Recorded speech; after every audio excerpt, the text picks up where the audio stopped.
Hi hello నమస్తే మన తెలుగింటికి మగములకి స్వాగతం. ఈరోజు నేను గోంగూర రోటి పచ్చడి చేస్తున్నానండి. అది మీకు ఎలా తయారు చేస్తానో చూపిస్తాను రండి. ఆ గోంగూర పచ్చడి కోసం నేను ఒక 2 పెద్ద పెద్ద కట్టలండి గోంగూర తీసుకున్నాను. వాటిని ముందే మంచిగా కడిగేసుకొని పక్కన పెట్టుకున్నాను. ఇది గోంగూర.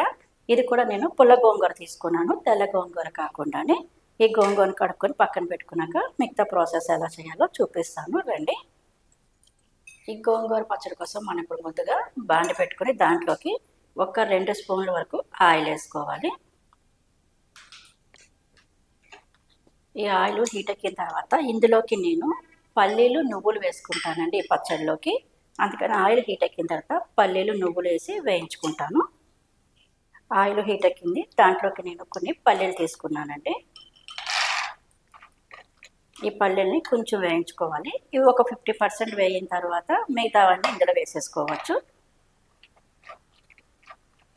ఈ పల్లీలన్నీ కొంచెం వేగినాయి కదా, ఇప్పుడు ఇందులోకి నేను నువ్వులు కూడా తీసుకుంటున్నాను. నువ్వులు కూడా ఒక 3 స్పూన్ల వరకు తీసుకున్నానండి. నువ్వులు కూడా వేసి ఇందులో వేయించుకుంటాను. నువ్వులు అనేవి వెంటనే చిప్పట్లాడిపోతాయి, ఎందుకంటే ఆయిల్ అనేది ముందే వేడిగా ఉన్నది కాబట్టి. ఇప్పుడు ఇందులోకి మనము ఒక 2 స్పూన్ల వరకు ధనియాలు వేసుకోవాలి. అట్లానే 1 స్పూన్ వరకు ఆవాలు,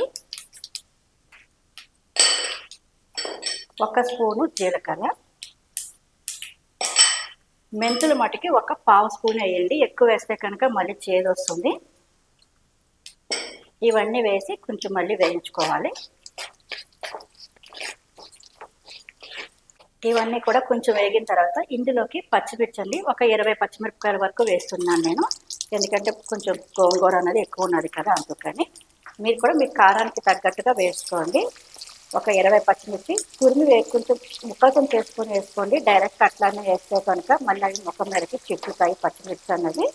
అందుకని వాటిని ఒక 2 ముక్కల కింద చేసుకొని వీటిని ఇందులో వేసుకోండి.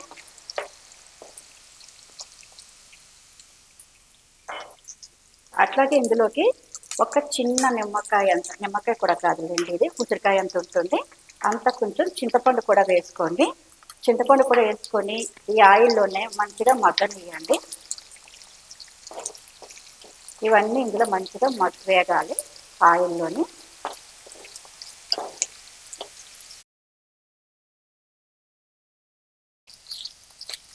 ఈ పచ్చిమిరపకాయ అన్నది మంచిగా వేగాలండి, ఎందుకంటే ఇది కొంచెం నిల్వ ఉంటుంది ఈ పచ్చడి అన్నది, ఒక 15-20 డేస్ ఉంటుంది. పచ్చిమిరపకాయలు మంచిగా వేగకపోతే కనుక మళ్ళీ పచ్చడి పాడైపోతుంది. అందుకని ఆయిల్ మంచిగా పచ్చిమిరపకాయలు వేగిన తర్వాత ఇప్పుడు స్టవ్ ఆఫ్ చేసేసుకొని ఇవన్నీ తీసి పక్కన పెట్టేసుకోవాలి. ఈ పోపు సామాను మనం తీసి పక్కన పెట్టుకున్నాక మళ్ళీ అదే బాండీలోకి 1 స్పూన్ వరకు వేయండి. ఆల్రెడీ అందులో కొంచెం ఆయిల్ మిగిలింది కాబట్టి 1 స్పూన్ వరకు ఆయిల్ వేసి అందులోకి మనం కడిగి పెట్టుకున్న ఈ గోంగూరని వేయించుకోవాలి. మంచిగా ఈ ఆయిల్లో ఇది అంతా మంచిగా ఉడికిపోతుంది.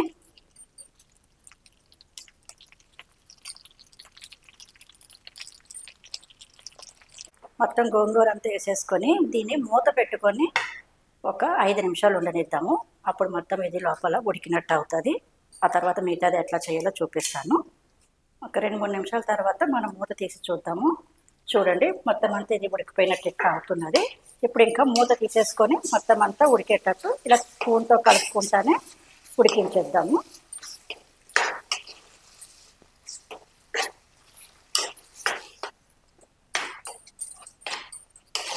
ఇలా ఒక 2 నిమిషాలకి మొత్తం అంతా దగ్గరగా అయిపోతుంది, అంటే మొత్తం అంతా ఉడికినట్టు అవుతుంది ఈ గోంగూర అనేది.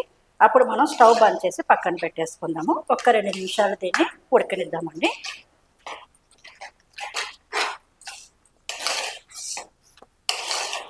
చూడండి, ఒక 2 నిమిషాలకి మొత్తం మన గోంగూర అంతా ఉడికిపోయింది. ఇప్పుడు మనం ఇది స్టవ్ బంద్ చేసేసుకొని పక్కన చల్లారనిద్దాము, ఎందుకంటే మనం ఇప్పుడు దీన్ని రోటి పచ్చడి చేసుకోవాలి కదా, అందుకని. ఇది చల్లారుతూ ఉంటుంది. మిగతాది పోపు పెట్టినాం కదా, వాటిని మనం దంచుకుందాము.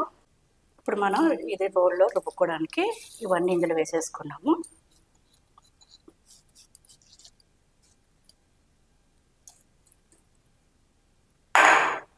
ఇవన్నీ వేసుకున్నాక వీటిని మనం మంచిగా దంచుకోవాలి.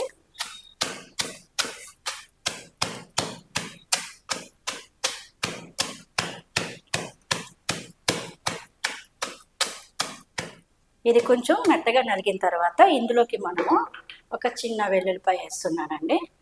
వెల్లుల్లిపాయ రెబ్బలు ఉన్నాయి కదా, అవి ఒలుచుకొని ఇందులోకి వేసేసుకోవాలి. అట్లనే కొంచెం రుచికి తగినంత ఉప్పు వేసుకోవాలి. ఉప్పు చూసి వేసుకోండి, మీకు ఎంత సరిపోతుందో అంత చూసి వేసుకోండి. ఎందుకంటే పులుపు ఉంటుంది కాబట్టి కొంచెం ఉప్పు అనేది ఎక్కువే పడుతుంది. ఇప్పుడు ఇవన్నీ వేసి కూడా మంచిగా దంచుకోవాలి. నా వీడియోలు చూసిన వాళ్ళందరికీ అర్థమవుతుంది. ఇప్పుడు నేను వెల్లుల్లి వేయగానే మీ అందరికీ డౌట్ వచ్చి ఉంటుంది, మేడము కార్తీక మాసం కదా వెల్లుల్లి వేయదు కదా అనేసి. అయితే ఈ వెల్లుల్లి వేసినాను, ఇది మా అక్క కోసం చేస్తున్నానండి ఈ పచ్చడి. ఈరోజు సండే కదా, మా అక్క వచ్చింది ఇంటికి.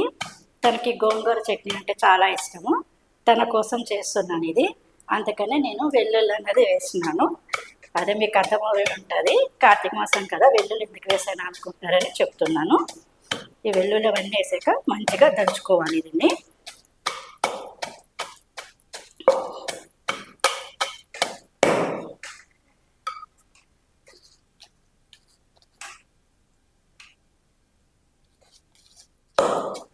ఇది మంచిగా నలిగేది కదండి. ఇప్పుడు ఇందులోకి మనము ఉడికించి పెట్టుకున్న గోంగూరను వేసేసుకోవాలి.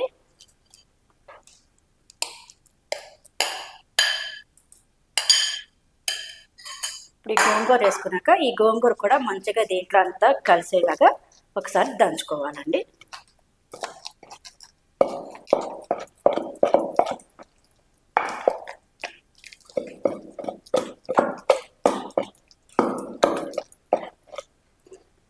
చూడండి, మొత్తం గోంగూర అంతా ఇందులో కలిసిపోయి నలిగిపోయింది.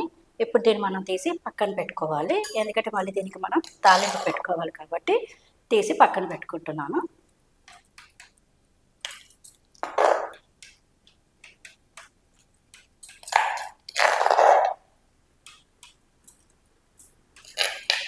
ఇప్పుడు మనం రుబ్బుకున్న గోంగూరకి తాలింపు పెట్టుకోవాలి. ఆల్రెడీ మనం ఇందులోనే మన గోంగూరని ఉడికించినాం కదా, అదే బాండిలో పెట్టేస్తున్నానండి. ఒక 2 స్పూన్ల వరకు ఆయిల్ వేసాను. ఇది కొంచెం వేడెక్కనిద్దాము. ఆయిల్ హీటెక్కిన తర్వాత జీలకర్ర, ఆవాలు, ఎండుమిర్చి, కరివేపాకు, మొత్తం ఇవన్నీ పోపు సామాను ఇవన్నీ వేద్దాము. ఇది కొంచెం పోపు వేగిన తర్వాత ఈ పోపుని రుబ్బు పెట్టుకున్నాం కదా మనం, ఈ గోంగూరని ఇందులో వేయడమే. దీంతో మనకి గోంగూర పచ్చడి అనేది రెడీ అయిపోతుంది.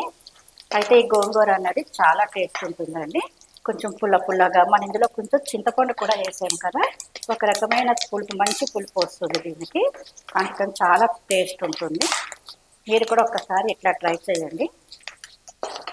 ఇందులో మనం పల్లీలు, నువ్వులు అన్నీ వేస్తాం కదా, టేస్ట్ అనేది చాలా బాగా వస్తుంది. మన పోపు అన్నది వేగింది కదా, ఇప్పుడు దీనికి మనం ఈ పోపులోకి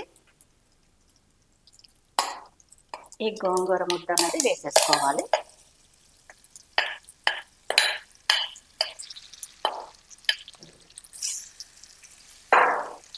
వేసేసి బట్ ఈ పోపు అంతా దీనికి పట్టేటట్టు కలుపుకోవాలి.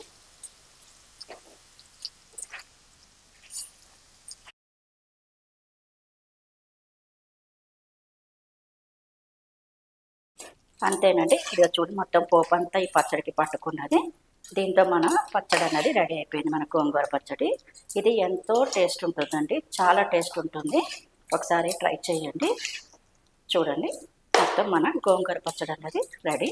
స్టవ్ బంద్ చేసేసుకొని దీన్ని మనం సర్వ్ చేసుకోవడమేనండి.